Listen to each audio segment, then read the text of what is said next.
Hi hello నమస్తే అండి, welcome back to Rekharaju YouTube channel. ఎలా ఉన్నారు? బాగున్నారా? మేమైతే చాలా బాగున్నాం. ఇంకా ఎవరైనా నా ఛానల్ కొత్తగా చూస్తే ప్లీజ్ సబ్స్క్రైబ్ చేయండి. జీడిపప్పుని ఎందుకు చూపిస్తున్నాను అంటే, ఈ జీడిపప్పు నేను అమ్మ వాళ్ళ ఇంటికి వెళ్ళిన ప్రతిసారి తెచ్చుకుంటాను. ఎందుకంటే మా కిడ్స్ ఇద్దరు జీడిపప్పుని చాలా ఇష్టంగా తింటారు.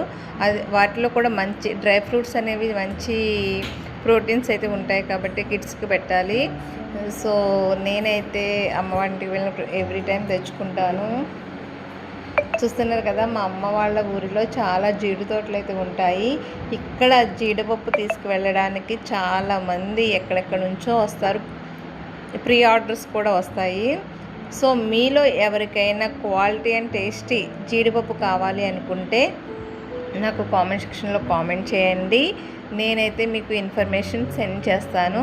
సో ఈ జీడిపప్పు మా ఇంట్లో అయితే లేదండి, అంటే మాకేమీ జీడి ఫ్యాక్టరీ అయితే లేదు. మేము కూడా వేరే వాళ్ళ దగ్గరే కొని తెచ్చుకుంటున్నాం. సో వీడియో ఎందుకు చేస్తున్నా అంటే, ఎవరో ఒకరికి యూజ్ అవుతుందని చెప్పి నేను వీడియో అయితే చేస్తున్నాను. జీడిపప్పుని కొనండి, టేస్ట్ చేయండి, నాకు కామెంట్ సెక్షన్లో కామెంట్ అయితే పెట్టండి. పప్పు క్వాలిటీ ఎలా ఉంది, టేస్ట్ ఎలా ఉంది అనేది. ఓకేనా ఫ్రెండ్స్? ఎందుకంటే చాలామంది నేను ఇచ్చిన ప్రతి ఒక్కరూ టేస్ట్ చేసుకొని తిని మళ్ళీ అడుగుతున్నారు తీసుకురమ్మని చెప్పి. సో అందుకని చెప్పి నేను వీడియో అయితే పోస్ట్ చేస్తున్నాను. క్వాలిటీ వైజ్ చాలా చాలా సూపర్ ఉంటుంది. వీడియో నచ్చితే లైక్ చేయండి. రిమైనింగ్ పప్పుని నేను ప్యాక్ చేసి స్టోర్ చేస్తున్నాను.